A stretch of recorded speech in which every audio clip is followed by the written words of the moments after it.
अब मैं आपसे कभी पूछूं कि दुनिया में सभी धर्म संस्कृतियां दावा करती हैं कि हमारे पास बिल्कुल अलग विचार है, हमने बड़ा अच्छा विचार दिया है। अगर हम आपसे पूछें कि हमारी संस्कृति में ऐसा क्या है जो दूसरे में नहीं है, बहुत से लोग कहेंगे साहब उसमें बड़ा सदाचरण की बात कही गई, नैतिकता की बात कही गई। तो लोग कहेंगे ठीक है भाई, दूसरी जगह भी कही गई, शायद कोई फॉलो करता है या नहीं करता। पर मैं अगर आपसे पूछूं कि वो चीज बताइए जो हमारे यहां लिखी है और दूसरी जगह लिखी ही नहीं है, वो क्या है? आप सबने नाम सुना होगा वैदिक mathematics. Have you ever heard of mathematics as a part of religious text? ये सिर्फ हमारे यहां है। गणित धार्मिक पुस्तक का हिस्सा है। Ayurveda medical science, it is globally accepted as a structured medical science. By name itself is a part of Vedas. Medical science धर्म ग्रंथ का हिस्सा हो, गणित धर्म ग्रंथ का हिस्सा हो, ये दुनिया में कहीं नहीं, बाकी जगह विज्ञान और गणित का धर्म से संघर्ष है। हमारे यहां वो धर्म ग्रंथ से उद्भूत हो रहे हैं। ये फंडामेंटल डिफरेंस है हमारे और उनके बीच में।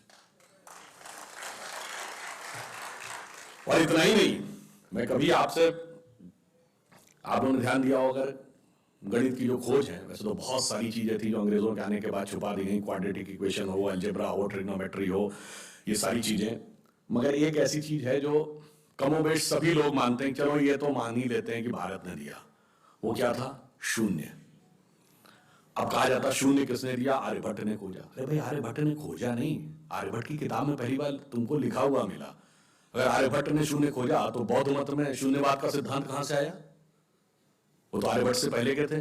और ये बताइए, कौरवों की 18 अक्षौणी सेना से लेके भगवान राम की जन्म कुंडली बन रही थी, वो बगैर शून्य के बन रही थी। वास्तविकता यह है कि शून्य वेदों से निकला, और वो इस बात को स्वीकार करने को तैयार नहीं होते थे कि धर्म ग्रंथ से निकलता है। इसलिए उनको छटपटाहट थी, इसलिए वो कहने का प्रयास करते हैं किसी और ने निकाला था। और समस्या क्या है? हमारे यहां तो भगवान राम की जो कुंडली निकली है, वो जब नासा के प्लैनेटोरियम सॉफ्टवेयर में डाली गई तो 7114 समथिंग बीसी की डेट निकल आई। अब बताइए, वैसे तो मैं नहीं मानता कि वो डेट सही है, उसके अंदर नक्षत्रों का कैलकुलेशन किया जाए तो बहुत पीछे आएगा। परंतु बताइए, उन लोगों ने हमको समझा दिया कि हम अवैज्ञानिक हैं और हम अंधविश्वासी हैं, जिनमें किसी एक के यहां लिखा है कि धरती चपटी है और एक के में लिखा धरती चारों तरफ सूरज घूमता है। और ऐसे महान ज्ञानदेव पाड़े लोगों ने हम लोगों को समझा दिया कि हम अनसाइंटिफिक थे और धरती को चपटी और धरती को इस सौरमंडल का केंद्र कहने वाले लोग वैज्ञानिक थे। आज भी जब सूर्य ग्रहण या चंद्र ग्रहण होता है, आप नासा की ऑब्जर्वेटरी बताती है ना, 1950 से पहले नासा नहीं था। आप जाके पूछिए, गांव में कोने में बैठे हुए किसी पंडित से कहिए, पंडित जी पंचांग में देख के बताओ सूर्य ग्रहण कब है। और जो वो हमारा पंचांग बताता है और जो नासा की ऑब्जर्वेटरी बताती है, कभी उसमें दिन तो छोड़िए, घंटे और मिनट का भी अंतर देखा है? हमारा तो कैलकुलेशन 5500 साल से एज इट इज चला रहा है, और उसके बाद उन्होंने हमें बताया कि हम अवैज्ञानिक हैं। आज भी आप बताइए, उत्तर भारत में उतना नहीं दिखता, दक्षिण भारत के मंदिरों में जाइए, नवग्रह बने हैं तो सूर्य केंद्र में है, धरती केंद्र में है। सूर्य के 7 किरणें होती हैं, 7 घोड़े सूर्य के बने कि नहीं मंदिरों में? अब बताइए, ऐसा हमारे दिमागों में भर दिया जाता है।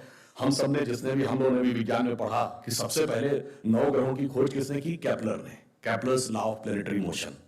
हम सब ने, जिसने फिजिक्स पढ़ी होगी 10वीं 11वीं 12वीं में, कभी न कभी Kepler's law of planetary motion पढ़े होंगे। केपलर ने सबसे पहले बताया कि 9 ग्रह होते हैं।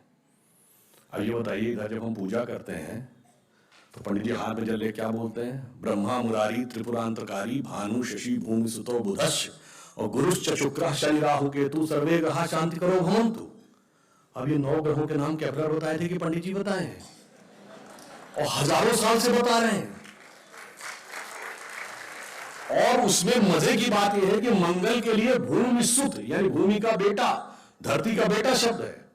या अब जाके साइंस ने ये कन्फर्म किया है कुछ समय पहले कि एक थ्योरी है कि कभी एक जमाने में बहुत बड़ा एस्टेरॉइड टकराया था कि धरती से, और धरती का एक टुकड़ा अलग हो गया था, वही टुकड़ा बाद में मंगल बन गया। और भूमि सुत हमारे यहां लिखा हुआ, मंगल के पर्यायवाची में भूमि नंदन भूमि सुत जैसे शब्द हैं। अब आप देखिए क्या वैज्ञानिकता है और कैसे उसको इसमें सम्मिलित किया गया। मैंने क्यों बताया, हमारे यहां विज्ञान और धर्म इस कदर एक मत है कि ये उनकी बुद्धि परप्लेक्स हो जाती है कि कैसे हो सकता है। वीके न्यूज, राष्ट्र के नाम।